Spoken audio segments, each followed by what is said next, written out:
Dear student, তোমাদের কাছে আবার বলছি আরেকবার। আমি আগের ভিডিওতে 1 থেকে 10 পর্যন্ত একবার একটা কোশ্চেনের সেট করিয়েছি। আবার 11 নম্বর থেকে 20 নম্বর পর্যন্ত নেক্সট ভিডিওতে আবার একটা কোশ্চেনের সেট করানো হয়েছে। এর পরের ভিডিওতে যেটা থাকছে 21 অর্থাৎ 21 নম্বর কোশ্চেন থেকে আবার 10টা কোশ্চেন 30 নম্বর পর্যন্ত আমি এগোবো। তোমরা একটু দেখে নাও যে কোশ্চেনের স্ট্যান্ডার্ড গুলো থাকছে প্রত্যেকটি এক্সাম ওরিয়েন্টেড এবং প্রত্যেকটি চ্যাপ্টার থেকে একটা করে দুটো করে কোশ্চেনকে নেওয়া হয়েছে। এরকম কোশ্চেন গুলো থেকে থাকে, খুব সহজ কোশ্চেন থেকে থাকে, কিন্তু অ্যান্সার গুলো 2 রকম 3 রকমের দোদুল্যমান অবস্থায় থেকে থাকে। কোনটা অ্যান্সার করলে কারেক্ট অ্যান্সার আসতে পারে সেই অনুসারে একটু দেখে নাও। ওকে, এখানে প্রথমে যে কোশ্চেনটা দেওয়া আছে 21 নম্বর কোশ্চেন, প্রদত্ত বিকল্পগুলির মধ্যে থেকে ভিন্নটি বেছে নিন। ভিন্নটি বেছে নিন মধ্যে আমরা ইংলিশে এটাকে বলা হচ্ছে অড ম্যান আউট, যেটাকে বলা হয় ক্লাসিফিকেশন, বা আর একটা কথা বলা যেতে পারে রেস্ট অফ থ্রি বা ডাজ নট অ্যালাইক। এই সমস্ত কথাগুলোকে বলা যেতে পারে ইংলিশ ভার্সন অনুসারে। ফার্স্ট বলা যেতে ক্লাসিফিকেশন, বাংলায় যেটাকে বলা হচ্ছে বৈসাদৃশ্য। অড ম্যান আউট মিন্স প্রত্যেকটি ম্যান একই রকম, একটা ম্যানকে সম্পূর্ণ আলাদা করতে হবে। সেই ম্যানটাকে বা ওয়ার্ডটা কি বা লেটার্সটা কি বা ডিজিটটা কি, এটা হতে পারে। অথবা এখানে এখানে ৩টে বা ৪টে ওয়ার্ড দিয়ে দেবে, শব্দ দিয়ে দেবে, যে বাংলা শব্দ দেবে সেই শব্দগুলোর মধ্যে কোন শব্দটা তোমার কাছে সম্পূর্ণ আলাদা বলে মনে হচ্ছে। এটা যে কোনো বিভিন্ন রকম ভিউ দিয়ে তুমি যেতে পারো। আমরা 100% অ্যান্সার করে আসি জিআই রিজনিং এর ক্ষেত্রে। কিন্তু কোনো সময় দেখা যায় যে কিছু কোশ্চেনের অ্যান্সার গুলো একটু ২ রকম অ্যান্সার অনুসারে অ্যান্সার হতে পারে। যেমন এই কোশ্চেনটার ক্ষেত্রে অ্যান্সার দেখতে পারো। হয়তো ২ রকমের অ্যান্সার হতে পারে বা একই অ্যান্সার হতে পারে। একটু দেখে নাও। যেমন আমরা 100% রিজনিং করে আসি। কিছু কোশ্চেন দেখা গেল যে পরীক্ষা দিয়ে বেরোবার পর আমাদের হয় যে এই কোশ্চেনটা হয়তো ভুল করে ফেলেছি। এটা ভাবে করলে ভালো হতো। কিন্তু দেখো এখানে কোশ্চেনটাকে আমি একরকম ভিউ হয়ে যাব, তোমারটাও ঠিক। আবার তুমি একরকম ভিউ হয়ে যাবে, তোমারটাও ঠিক। দুটোই অ্যান্সার হতে পারে। যেমন দেখো এখানে পেঁচা, কাক, উট পাখি আর ঈগল। যদি এখানে সবকটা পাখির নাম দেয়া আছে, উট পাখিও একটা পাখি। তাহলে এখানে যদি আমি কোন ৪ টের মধ্যে কোন পাখিটাকে বা কোনটাকে আলাদা করলে এখানে আলাদা হতে পারে দেখে নাও। পেঁচা একটা নিশাচর প্রাণী, কাক রাত্রিবেলা নয় দিনের বেলায় থেকে থাকে, উট পাখি দিনের বেলাতেও থাকতে পারে, ঈগলও দিনের বেলাতেই এরকম তো। তাহলে এখানে যদি অন্যরকম ভাবে করা হয়, দেখো পেঁচা উঠতে পারে, কাক উঠতে পারে, উট পাখি উঠতে পারে না, ঈগল উঠতে পারে। তাহলে অ্যান্সারটা কি করব? উট পাখি। ঠিক আছে? তাহলে সবকটা পাখি উঠতে পারে। তাহলে all are the flying of birds except উট পাখি। ওকে? এইটা যদি হয়। আবার আরেকটা ভাবে করা যেতে পারে, এটাও অ্যান্সার হতে পারে। আবার একটা দেখো পেঁচা একটা ছোট পাখি, কাক একটা আরেকটু ছোট পাখি, উট পাখিও একটা পাখি, কিন্তু ঈগল হচ্ছে সবচেয়ে বৃহৎ বড় একটা পাখি। তাহলে সবচেয়ে বড় পাখিটাকে ঈগল। তাহলে এটাও একটা অ্যান্সার হতে পারে। আমি কি বললাম? এক কোশ্চেনের মধ্যে ২ রকমের অ্যান্সার হতে পারে। পারে। এটা মেবি অর নট মেবি হতে পারে। এটা অনুসারে দেখে নাও, এখানে উট পাখিও অ্যান্সার হতে পারে, ঈগলও হতে পারে। মানে এখানে মোস্ট অ্যাপ্রোপ্রিয়েট ১০০% র মধ্যে ৮০% হচ্ছে উট পাখিটা কারেক্ট অ্যান্সার। ঈগলটা নেক্সট হবে। ওকে? নেক্সট কোয়েশ্চেন আসছি। Question number 22। একজন লোক উত্তর দিকে ৩ কিলোমিটার পায়ে হেঁটে বাম দিকে ঘোরে। একজন লোক উত্তর দিকে ৩ কিলোমিটার পায়ে হেঁটে বাম দিকে ঘোরে। এটা ডাইরেকশন সেন্স টেস্ট। দিক নির্ণয়ের কোয়েশ্চেন। কোন দিকে আছে? ডাইরেকশন এর ক্ষেত্রে ৩ টের বেশি কোয়েশ্চেন হয় না। কিরকম? আমি এখন স্টার্টিং পয়েন্ট থেকে কত কিলোমিটার দূরে আছি? আমি এখন আমার বাড়ি থেকে কোন দিকে আছি? কোন দিকে আছি? কত কিলোমিটার দূরে আছি? আমি এখন আমার বাড়ি থেকে কোন দিকে মুখ করে যেতে চলেছি? এই ৩ টের বেশি ডাইরেকশন এর ক্ষেত্রে কোয়েশ্চেন হয় না। এই ৩ টের উপর কোয়েশ্চেনই বেশিরভাগ দেয়, আর ডান দিক আর বাঁ দিকটা খেয়াল করে দেখবে। আমি এই কোয়েশ্চেনটা সলভ করার আগে তোমাদের ৩ টে অ্যারো দেখিয়ে দিচ্ছি, ৪ টে অ্যারোর পজিশনটা। ফার্স্ট অ্যারোর পজিশনটা হচ্ছে উপরে নর্থ এর দিকে। এটা হচ্ছে নর্থ। সেকেন্ড অ্যারোটা হচ্ছে সাউথ এর দিকে ফেস। এদিকে অ্যারোটা হচ্ছে ইস্ট এর দিকে ফেস। আর এদিকে অ্যারোটা হচ্ছে ওয়েস্ট এর দিকে ফেস। ওই ৪ টে অ্যারো লিখলাম। এই ৪ টে অ্যারোর মুভিং পজিশনটা ডান দিক আর বাঁ দিকটা ভালো করে খেয়াল রাখবে। তাহলে কিন্তু ডাইরেকশনটা করতে পারবে। তো ফার্স্ট অ্যারোটা আমি কি করলাম? ইস্টের দিকে মুখ করা। আমার রাইট সাইড কোনটা? এটা। লেফট সাইড এটা। কি করে বুঝলাম? দেখো এইভাবে যদি আমি থেকে থাকি, আমার ডান দিকটা হচ্ছে নিচের দিকটা, উপর দিকটা হচ্ছে বাঁ দিক। নর্থ এর দিকে ফেস করলে আমার ডান দিক হচ্ছে এটা, এটা বাঁ দিক। তাহলে এটা রাইট, এটা হচ্ছে লেফট। আমি ওয়েস্টের দিকে মুখ করেছি, আবার ডান দিক কোনটা? অপর দিকটা ডান দিক, নিচের দিকটা আছে বাঁ দিক। তো ওটা রাইট, এটা লেফট। আমি যখন নিচের দিকে ফেস করেছি, আমার ডান দিক হচ্ছে এটা, বাঁ দিক হচ্ছে এটা। তাহলে এটা হচ্ছে রাইট লেফট। তো ডিয়ার স্টুডেন্ট, তোমাদের কাছে একটুখানি ভালো করে শুনে নাও, বুঝে নাও। দেখো একটা right left, right left, right left, right left একটা অন্তর অন্তর দেয়া আছে। এমনভাবে সুন্দরভাবে সাজানো আছে। রাইট লেফট, রাইট লেফট একটা অন্তর অন্তর করে ফেলে দেওয়া আছে। তাহলে এই ডান দিক বাঁ দিকটা ভালো করে করতে পারলেই বুঝতে পারবো। বিভিন্ন এক্সামের ক্ষেত্রে একটা ডাইরেকশন পড়বেই, এবং ডাইরেকশনের ক্ষেত্রে একটা কেউ দেখবে, কোনো ম্যাগাজিন বা কেউ দেখবে একটা সার্কেল দিয়ে করে। সার্কেল দিয়ে করতে গেলে একটু সুবিধা হয়, আবার অসুবিধাও আছে। এটা দেখে এদিকে করলাম, আবার এদিকে গেলাম, আবার এদিকে গেছি, এদিকে গেছি, এই পর্যন্ত গেলাম। তার স্টার্টিং পয়েন্ট এটা, ফিনিশিং পয়েন্ট এটা। এখান থেকে এটা কোন দিকে আছি বুঝতে একটু অসুবিধা হতে পারে। তার জন্য আমি একটু বলে দিই, তোমাদের একটা যোগের চিহ্ন করে নেবে। যোগের কেন্দ্রবিন্দুটাই হচ্ছে সার্কেলটা। তাহলে এখান থেকে যদি আমি এইরকম জায়গায় করে থাকি, তাহলে এটা কোন দিকে আসছে? তাহলে এটা নর্থ আর east side, north east side আছে, এটা বুঝতে সুবিধা হয়ে যায়। আর যদি এখানে যোগের চিহ্নটা না দিই, তাহলে এটা যদি ভ্যানিশ করে দিই, তাহলে এখানে ভ্যানিশ করলাম, তাহলে একটা সার্কেল দিয়ে যদি করি, তাহলে এটা বুঝতে একটু অসুবিধা হতে পারে। সবাই তো সব রকমের নয়, বুঝতে অসুবিধা হতে পারে। তাহলে এটা এটা যোগের চিহ্ন দিয়ে করবে। আমি এবার কোশ্চেনটায় আসি।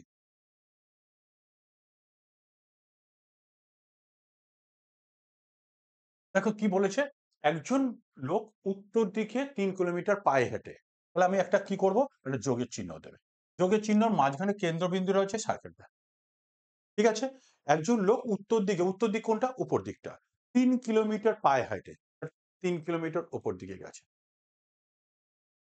বাম দিকে ঘোরে, বাম দিক মিন্স এই অ্যারোটা বাম দিক মিন্স এদিকটা বাঁ দিক, এদিক ডান দিক। তো বাঁ দিকে ঘুরেছে। কত গেছে? 2 কিমি গেছে। 2 কিমি গেছে। চলে যায়। সে আবার বাম দিকে ঘোরে, আবার বাম দিক মিন্স এই অ্যারোটার বাম দিক। নিচের দিকে এর আগে দেখালাম অ্যারোগুলো, এর বাঁ দিকটা মিন্স নিচের দিকটা বাঁ দিক, আবার বাঁ দিকে আসে। কত এসছে বলেছে? আবার 3 কিমি বলেছে। তাহলে এইটা যদি 3 কিলোমিটার হয়, এটাও নিশ্চয়ই 3 কিলোমিটার। একই প্যারালালে আছে, লেভেলে আছে, এটাও 3। নেক্সট বলেছে, তারপর আবার সে ডান দিকে ঘুরে সোজা হাঁটে। তো ডান দিক মিন্স এই অ্যারোটার ডান দিক মিন্স এদিকটা হাঁটে। কোন দিকে কত কিলোমিটার হাঁটে কিছু বলে দেয় নাই। সে ডান দিকে ফিরে সোজা হাঁটে। এখন সে কোন দিকে সে হাঁটছে, কোন দিকে মুখ করে হাঁটছে, সেটা অ্যান্সার হবে ওয়েস্ট সাইড, অর্থাৎ পশ্চিম দিকে মুখ করে হাঁটছে। এখন যদি বলে বাড়ি থেকে কোন দিকে আছে, সেটাও হবে পশ্চিম দিকে। যদি বলে যে বাড়ি থেকে কত কিলোমিটার দূরে আছে, এটা যদি 2 হয়, এটা 2 হবে। কিন্তু এই পর্যন্ত আসতে পারবো 2, এটার ডিস্টেন্সটা বলে দেয়নি। তার ফলে এইখান থেকে এটা ডিস্টেন্সটা বলতে পারবো না। আমরা সেটা জানতেও চাইনি। আমার জানতে চেয়েছে সে এখন কোন দিকে সোজা হাঁটছে। তা হাঁটছে, ডান দিকে হাঁটছে, মিন্স পশ্চিম দিকে মুখ করে হাঁটছে। বোঝা গেল? নেক্সট কোয়েশ্চেন আসছি। 5 জন ছেলের মধ্যে বি হলো এ থেকে লম্বা। এটা আমরা একটা বার চার্টের মধ্যে করব। Greater than less than a করতে গেলে একটু অসুবিধা হতে পারে, সবার বোঝার একটু সুবিধা অসুবিধা থাকতে পারে। গ্রেটার দ্যান লেস দ্যান এর মধ্যে করবে না। আমি এটা বার চার্টের মধ্যে যাচ্ছি। বার চার্ট বলতে ছোট বড় লম্বা বেশি অনুসারে করব। কি বলবো? 5 জন ছেলের মধ্যে বি হলো এর থেকে লম্বা। এরকম একটা করবে, লাইন দেবে। বি হলো এর থেকে লম্বা। বি হচ্ছে লম্বা, কার থেকে লম্বা? এর থেকে লম্বা। এটা করলে একটা সুবিধা কি? এটা আমি বাড়াতে পারবো, কমাতে পারবো। গ্রেটার দেন হলে আমাকে কি করতে হলো? বি হচ্ছে লম্বা, কার থেকে লম্বা? এর থেকে লম্বা। অর্থাৎ বি হচ্ছে বড়, এর থেকে বড়, এইভাবে কাটছো। এটা হচ্ছে যে ফাঁকটা বড় থেকে থাকে সেটাকে বলা হয় গ্রেটার দেন, আর যে দিকটা মুখটা ছোট থেকে থাকে সেটা বলা হয় লেস দেন। তাহলে আমি সেটা না করে এইটা ভাবে করলে সুবিধা হয়। তাহলে বি হলো এর থেকে লম্বা, বি হচ্ছে লম্বা, এর থেকে লম্বা। তারপর বলছে কিন্তু ডি এর মতো লম্বা নয়। কিন্তু ডি এর মতো লম্বা নয়। তাহলে নিশ্চয়ই বি এর থেকে আরো বড় লম্বা। তা ডি হচ্ছে আরো বেশি লম্বা। তাহলে নিশ্চয়ই এর থেকে ডি আরো বড় লম্বা। তাই তো হওয়া উচিত। বি এর থেকে যদি এর থেকে যদি বি বড় হয়, তাহলে বি এর থেকে আবার ডি বড় যদি হয়, তাহলে নিশ্চয়ই এর থেকে ডি বড়। চলে এসো। সি হলো ই এর থেকে লম্বা। সি হচ্ছে শুধুমাত্র ই এর থেকে লম্বা। সি হচ্ছে সি হলো ই এর থেকে লম্বা। ই এর থেকে লম্বা। এ কিন্তু শুধুমাত্র বলে দেয়নি। শুধুমাত্র বলেনি। সি হলো এর ই এর থেকে লম্বা। এদের দুজনের মধ্যে থেকে সি লম্বা ই এর থেকে। এদের মধ্যে তুলনা করা আছে, এদের মধ্যে তুলনা করা আছে। এখনো পর্যন্ত এদের মধ্যে এখনো কিছু তুলনা পাইনি। কিন্তু বলছে কিন্তু এর তুলনায় ছোট। এর তুলনায় ছোট কে? সি ছোট। এর তুলনামূলক সি ছোট।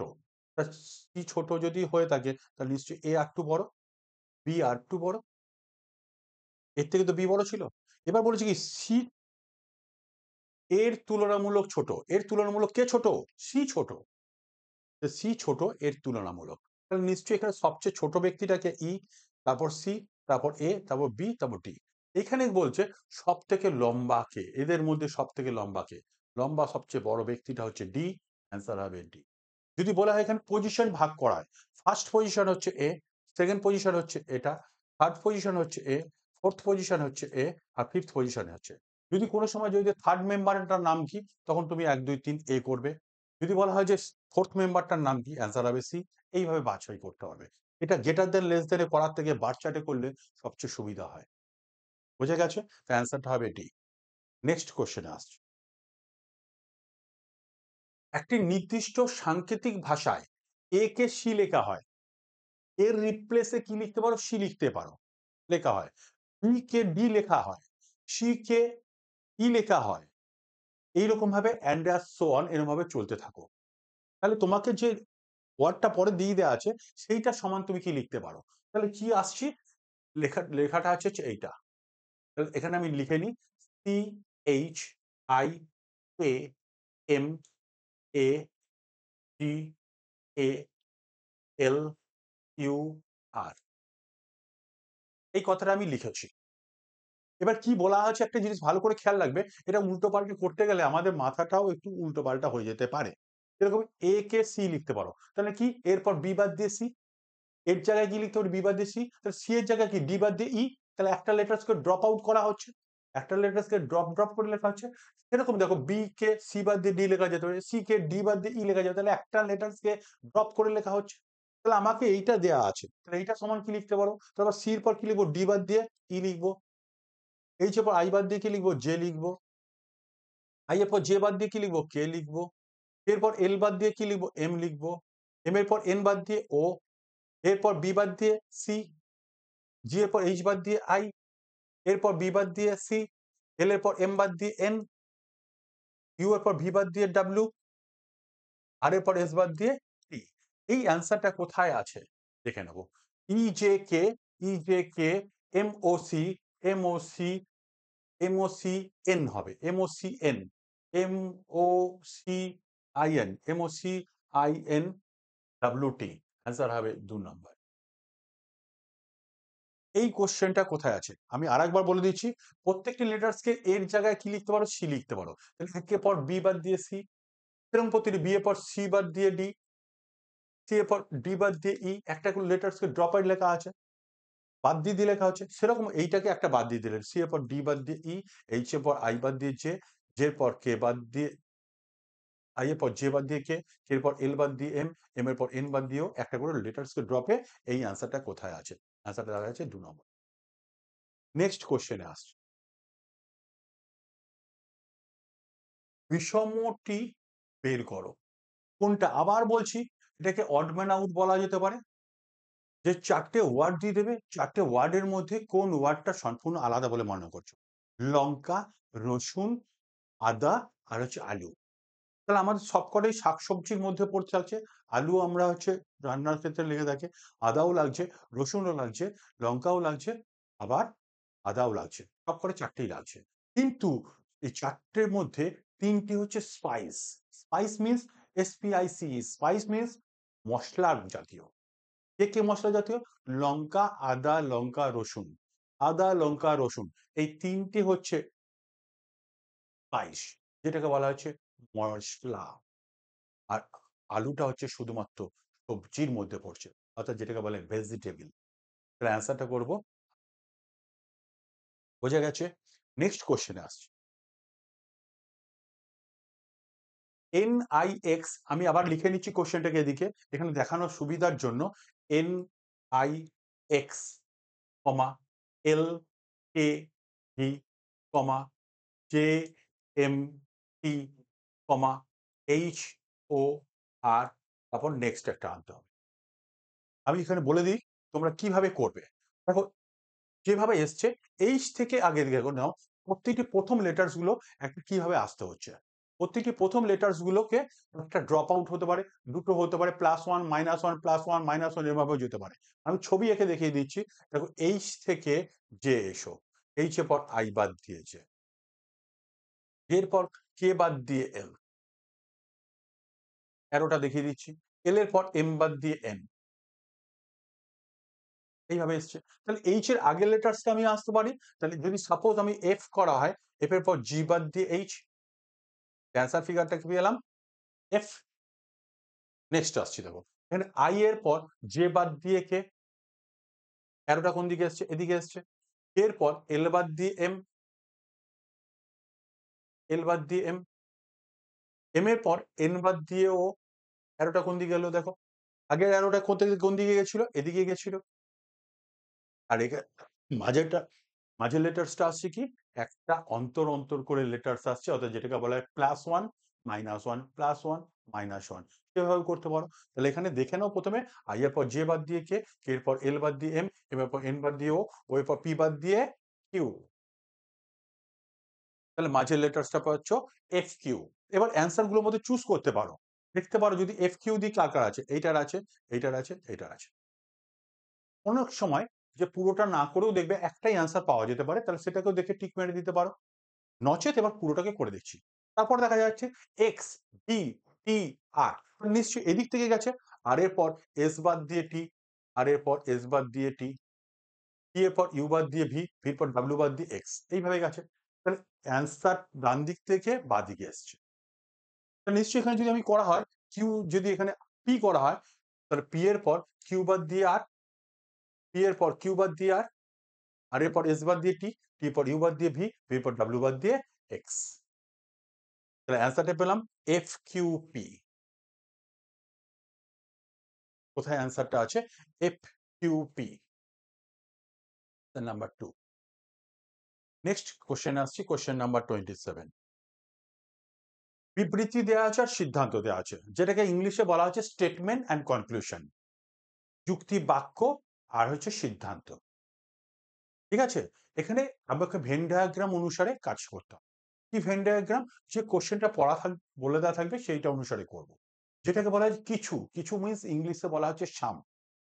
কিছু বন্দুক মাকড়সা, কিছু বন্দুক বন্দুক আছে যেটা মাকড়সা। এটা বাস্তবের সাথে তোমরা কিন্তু তাল মিলিয়ে চলবে না, যে বন্দুক মাকড়সা হয় না বা মাকড়সা বন্দুক হয় না। অনেক সময় দেখবে কথা থাকতে পারে, রবীন্দ্রনাথেরও দাঁড়িয়ে আছে, ছাগলেরও দাঁড়িয়ে আছে, তাহলে রবীন্দ্রনাথ কি ছাগল, এরকম কেউ ধরবে না। ভুল ভ্রান্তি বা কোশ্চেনটা ভুল, ওসব কিন্তু নয়। এখানে যেটা বলে দেওয়া থাকবে যুক্তি বাক্যটা, বিবৃতিটা, সেইটা অনুসারে কাজ করবো। কি বলে কিছু বন্দুক মাকড়সা, মানেটা কি আসছে সেইটা অনুসারে ভেন ডায়াগ্রামটা করবো। কিছু বন্দুক আসছে যেটা হচ্ছে মাকড়সা, এটা বন্দুক।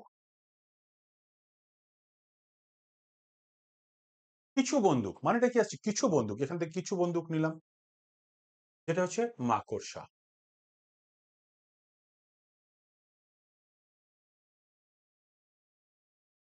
মাকড়সা। তারপর বলেছে, এটা প্রথমে কোশ্চেন, কিছু মাকড়সা কৃষক। কিছু মাকড়সা আছে কৃষক, মাকড়সারা কৃষক হয় না, তবুও বলে দিচ্ছি কিছু মাকড়সা আছে কৃষক। মাকড়সা এলাকা কোনটা? এটা মাকড়সা এলাকা। কিছু মাকড়সা কৃষক নিতে পারো, তো মাকড়সা এলাকা থেকে কৃষকটাকে নেবো, এইখান থেকে নেবো। আমি কৃষকটাকে আমি এদিক থেকে নিতে পারতাম, এখান থেকে নিতে পারতাম, পারতাম। এখানেও তোর মাকড়সালা আছে, এখান থেকে কিছু মাকড়সা। যেহেতু কৃষকের সাথে বন্দুকের কোনো সম্পর্ক বলা নেই, আমি এক্সট্রা ভাবে রিলেশনটা করতে যাবে না। বন্দুকের সাথে কৃষকের কোনো সম্পর্ক বলা নেই বলে আমি এই ছবিটাকে এখানে থেকে গঠন করতে পারবো না, পারবো না। এটা আমার করাটা ঠিক নয়। তার আমাকে কৃষকের সাথে মাকড়সার শুধুমাত্র সম্পর্ক বলেছে, মাকড়সার এলাকা আছে পুরোটা এইটা, এইটার মধ্যে থেকে আমি কৃষকটাকে আইডেন্টিফাই করব, এইটার মধ্যে থেকে কৃষকটাকে আনবে। তাহলে আমার এই ছবিটা হচ্ছে আমার অ্যাকচুয়াল ছবি, এই ছবিটা আমার ঠিক নয়। ওকে, এই ছবিটা হচ্ছে আমার কারেক্ট ছবি।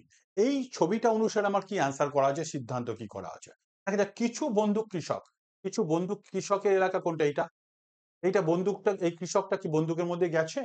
যায়নি, তাহলে এটা আমার প্রথমে অ্যান্সারটা হবে না। কিছু বন্দুক কৃষক, বন্দুক কৃষক হয়নি, বন্দুকও কৃষক হয়নি, কৃষকও বন্দুক হয়নি। তাহলে প্রথমে উত্তরটা গ্রহণ করতে পারবো না। দ্বিতীয় অংশ হচ্ছে, কিছু কৃষক বন্দুক, কিছু কৃষক কি বন্দুক হয়েছে বা বন্দুক কৃষক হয়েছে? এটাও হয়নি। তাহলে প্রথমেরটাও হবে না, দ্বিতীয়টাও হবে না। যদি দুটো না হয় তার জন্য শুধুমাত্র দ্বিতীয় নম্বর সিদ্ধান্ত অনুসরণ করে, না হচ্ছে না। এটা ১ নম্বর অনুসরণ করে, হবে না। তৃতীয় নম্বরের সিদ্ধান্ত ১ এবং ২ অনুসরণ করে না, না, না। অর্থাৎ দুটোই হচ্ছে না। তাহলে অ্যান্সার হবে সি, অর্থাৎ ১ এবং ২ দুটোর উত্তর একটাও গ্রহণ করতে পারবো না। ঠিক আছে? ২৮ নম্বর কোয়েশ্চেন আসছে। নেক্সট আবার বলেছে 22 প্লাস 11 ইনটু হচ্ছে 22 minus 2 divided by 3 equal to হচ্ছে 45। একটু খেয়াল করে দেখবে, আগেও এরকম একটা ভিডিওতে আমি এরকম একটা কোশ্চেন করা হয়েছিল, বদমাসকে ফলো করে করবে। বি ফর হচ্ছে ব্র্যাকেট, ও ফর হচ্ছে অফ, ডি ফর হচ্ছে divided, M for multiplication, A for addition, S for subtraction. তার আগে হচ্ছে বদমাসের আগে ভি, ভি ফর হচ্ছে ভেরিফিকেশন, যেটাকে বলা হয় মাত্রা, রেখা বন্ধনীর কাজ। কোনো একটা ইকুয়েশন করতে গেলে যদি সবার প্রথমে যদি এই দুটোর মাথায় দাগ কাটা থাকে, তাহলে ওই দুটোর কাজ আগে করতে হবে। কিন্তু এখানে বলে দেওয়া আছে এই কোনটা সিম্বলটাকে পরিবর্তন করতে হবে। এখানে একটা জিনিসকে মানে বুঝে নেবে যে প্লাস আর ডিভাইডেড, এতে দুজনের মধ্যে সুসম্পর্ক বজায় আছে, ইন্টারচেঞ্জ করতে হবে। ডিভাইডেড জায়গায় প্লাস বসাতে হবে, প্লাসের জায়গায় ডিভাইডেড বসাতে হবে। কোনো জায়গায় ইনটুর জায়গায় ডিভাইডেড বসাতে হবে, ডিভাইডেডের জায়গায় ইনটু বসাতে হবে। এটা ইন্টারচেঞ্জ করতে হবে। যদি ১ নম্বর সিম্বলটা, ২ নম্বর সিম্বলটা, ৩ নম্বর সিম্বলটা, ৪ নম্বর সিম্বলটার মধ্যে কোন সিম্বলটা নিলে আমার অ্যান্সারটা কারেক্ট আসবে। রাইট সাইড আর লেফট সাইডের মধ্যে 45 আসবে। অ্যাজাম্পশন করে এবার একটুখানি দেখো। তোমাকে এখানে যদি ২ নম্বরটা নেওয়া হয়, ইনটু আর হচ্ছে ডিভাইডেড। যেখানে ডিভাইডেড আছে সেখানে ইনটু বসাবো, আর ইনটু যেখানে আছে সেখানে ডিভাইডেড বসাবো। যদি বসাই তাহলে এখানে ১১/২২, এটাকে ভাগ বসালে নিশ্চয়ই ভাগটা করা যায়। ১১ দুগুণে ২২ ভাগ করা যায়। তাই তো? যদি এটা করা যেতে পারে। আর নচেৎ যদি ইনটু আর ডিভাইডেড এর মধ্যে করলাম। যদি যোগ আর ডিভাইডেড করা হয়, যেখানে যোগ আছে সেখানে যদি ডিভাইডেড বসাই, আর যেখানে ডিভাইডেড আছে সেখানে যোগ বসাই, তাহলে এই অ্যান্সারটা হবে কিনা? দেখো সেটা হলেই সবচেয়ে সুবিধা হবে। কেন, কিরকম হচ্ছে? তাহলে যেখানে যোগ আছে সেখানে কি বসাবো? ডিভাইডেড বসাবো। যদি ১ নম্বর উত্তরটা গ্রহণ করা। যদি সাপোজ আর যেখানে ভাগ আছে সেখানে কি বসাবো? যোগ বসাবো। দেখা যাক 45 আসে কিনা। তাহলে এখানে ১১ বাই এটা ডিভাইডেড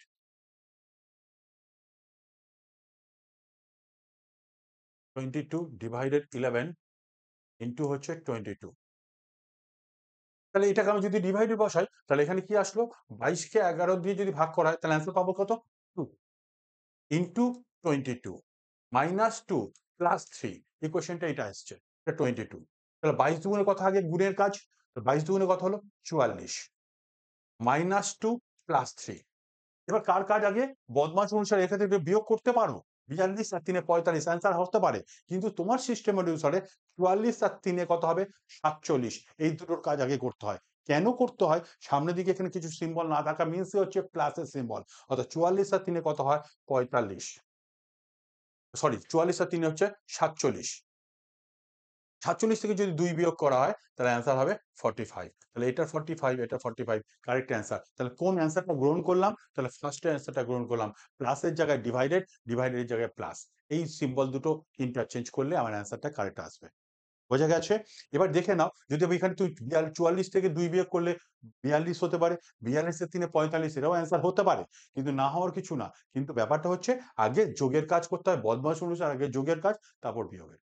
তাহলে সেই অনুসারে ৪৪ আর ৩ এ ৪৭, এর থেকে ২ বিয়োগ করলে ৪৫। Correct answer 45। রাইট সাইড আর লেফট সাইডকে দুটো ম্যাচিং করতে হবে।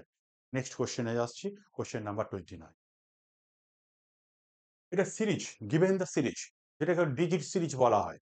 Next come of the series বলা হয়, অথবা এখানে দেখো জিজ্ঞাসা চিহ্ন দিয়েছে next come of the series, পরে একটা কি হতে পারে। কত দিয়েছে? 8, 9, 17, 44, তারপর দিয়েছে হচ্ছে ড্যাশ। দেখো ২-৩ রকম ভাবে করা যেতে পারে। পাশাপাশি ডিফারেন্স হিসাবেও করা যেতে পারে। দেখে নেবে আগে পাশাপাশি ডিফারেন্স হিসাবে। ৮ থেকে ৯ এর মধ্যে যেতে হলে কত আসছে? +1। এখান থেকে এটা ডিফারেন্স করলে কত আসছে? +৯ ৮ এ ১৭। ঠিক আছে? নেক্সট এটার মধ্যে ডিফারেন্স করলে কত? ১৪ থেকে ৭ বাদ দিলাম, ৭ হলো। ১৪ ধরেছি, ২ ১ আর ১ এ ২, ৭ টা ৪ টে থেকে ২ টো বাদ দিলাম, ২৭ হলো। তাহলে প্লাস 27। তাহলে এখানে যে ডিজিট গুলো পাওয়া যাচ্ছে 1, 8 আর 27, এই ডিজিট গুলো একটুখানি ভালো করে আইকিউবকে সেটিং করে দেখো, আবার ডিফারেন্স করেও করতে পারো। দেখো যে ডিজিট গুলো পাওয়া যাচ্ছে সেগুলো প্রত্যেকটি কিউব ডিজিট। 1 এর কিউব মিনস কত আসছে? 1। 2 এর কিউব মিনস কত আসছে? 8। 3 এর কিউব মিনস কত আসছে? 27। তাহলে এরপরে তুমি আশা করি বুঝতে পারছো। 3 অ্যান্ড এরপর কত যাবে? আর এর কিউব কত হবে? 64। তাহলে নিশ্চয়ই এখানে প্লাস হবে, প্রতিটির সামনে প্লাস প্লাস এসেছিল, তাহলে 64 প্লাস। তার সাথে এইটার সাথে এই দুটোকে যোগ করে এখানটা তুলেছিল, এই দুটোকে যোগ করে এখানে তুলেছিল, তাহলে এই দুটোকে যোগ করে তাহলে এখানটা অ্যান্সারটা তুলে দাও। 4 আর 4 এর যোগফল কত আসবে? 64 প্লাস হচ্ছে 44, দুটোর অ্যান্সার ফিগার আসবে। 4 আর 4 এর যোগফল হচ্ছে 8, 6 আর 4 এর যোগফল হচ্ছে 10। তাহলে 108 কোথায় অ্যান্সার আছে? Option number 108। তুমি এইভাবে করতে পারো। আবার যদি মনে করো যে না স্যার এইটাকে করবো না, এতে কিউবটাকে করতে গেলে একটু কষ্ট হচ্ছে, তাহলে আবার ডিফারেন্স করে দেখো। এটার মধ্যে ডিফারেন্স কত আসছে? 7। এটার মধ্যে ডিফারেন্স কত আসছে? 19। আবার এটার মধ্যে ডিফারেন্স করে দেখো কত আসছে? 12। এই যে 0 টাইপ আসলো অর্থাৎ 12 এই পর্যন্ত, এই সংখ্যাগুলোকে যোগ করে দেখো তো, যদি হয়তো সম্ভবত অ্যান্সার আসতে পারে। অর্থাৎ 4 আর 7 এ 11, 11 আর 9 হচ্ছে 20, 20 আর 2 এ 22। আসছে না, তাহলে এটা হবে না। এটা যদি 0 আসতো তাহলে অ্যান্সারটা মিল, তাহলে হবে না, ওটা কিউব দিয়েই করতে হবে। নেক্সট কোশ্চেন আসছে। লার্ভা ইস্টু বলেছে পোকা, লার্ভা ইস্টু সম্পর্ক বলেছে পোকা। মেষ শাবক, অর্থাৎ মেষ শাবক মধ্যে যারা ভেড়া পালন করে থাকে, তাহলে অ্যান্সারটা হতে পারে ভেড়া। হরিণ, সিংহ আর পশু হবে না। পশু মিনস এদের সবাই হচ্ছে পশু, তাহলে এটি হবে না। সিংহ হচ্ছে কার্নিভোরাস, মাংসাশী প্রাণী। হরিণ হার্বিভোরাস, তৃণভোজী প্রাণী। ভেড়াও তৃণভোজী প্রাণী, কিন্তু শাবক বলেছে। কার সাথে কার সম্পর্ক আসছে? লার্ভা থেকে পোকার সম্পর্ক আসছে। এরকম মেষ শাবক থেকে অ্যান্সার হবে ভেড়া।